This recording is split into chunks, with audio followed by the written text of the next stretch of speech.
সবাই ভাবে হাল না ছাড়লেই মানুষ জিতে যায়, কিন্তু সত্যিটা জানো, অনেক মানুষ হাল ছাড়ে না, তবুও হারে। তাহলে সে কেন জিতেছিল?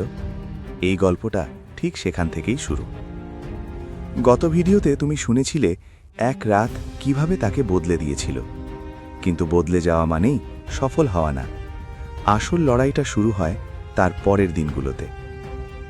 সে নিয়ম করে কাজ শুরু করেছিল, দিনে 1 ঘন্টা, কোনো ছুটি না। কিন্তু 2 মাস পার হয়ে গেল, কিছুই হলো না। কেউ ফোন করল না, কেউ সুযোগ দিল না। এবার মানুষ শুধু হাসেনি, বলেছিল, দেখলি আমরাই ঠিক ছিলাম। এই জায়গাতেই 90% মানুষ ভেঙে পড়ে। একদিন আয়নার সামনে দাঁড়িয়ে সে নিজেকেই প্রশ্ন করে, আমি কি নিজের সাথে মিথ্যা বলছি? এই প্রশ্নটা ভয়ঙ্কর, কারণ এবার ব্যর্থতার জন্য অন্য কাউকে দোষ দেওয়া যায় না। সে আবার থামতে চেয়েছিল, কিন্তু ঠিক তখনই সে একটা বিষয় বুঝে ফেলে। সে ফলের পেছনে দৌড়াচ্ছিল, কিন্তু ফল তার হাতে ছিল না। তার হাতে ছিল শুধু প্রসেস। সেদিন সে একটা সিদ্ধান্ত নেয়, আমি ফল চাইব না, আমি শুধু আজকের কাজটা ঠিক করব। এই চিন্তাটাই তাকে আলাদা করে দেয়। সে এবার 3টে জিনিস বদলায়। 1, লক্ষ্য ছোট করে, আজ শুধু এই কাজটা, আগামীকাল নিয়ে চিন্তা না। 2, নিজের সাথে প্রতিযোগিতা, কাল থেকে আজ একটু ভালো। 3, নীরবতা।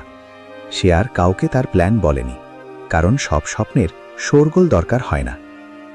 সময় লাগলো, আরও সময়। কিছুদিন খুব ভালো গেল, কিছুদিন ভয়ঙ্কর খারাপ।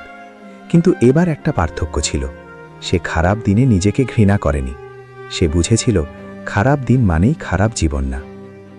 একদিন হঠাৎ একটা সুযোগ আসে, ছোট, চুপচাপ, কেউ হাততালি দেয় না, কিন্তু সে প্রস্তুত ছিল, কারণ সে থামেনি। এইভাবেই মানুষ জেতে, চুপচাপ। এই গল্পটা যদি তোমার সাথে মিলে যায়, তাহলে এই কথাটা মনে রেখো, তুমি পিছিয়ে আছো মানেই তুমি শেষ না। তুমি ধীরে এগোচ্ছ মানেই তুমি হারছ না। সে জিতেছে কারণ সে সবার মতো থামেনি।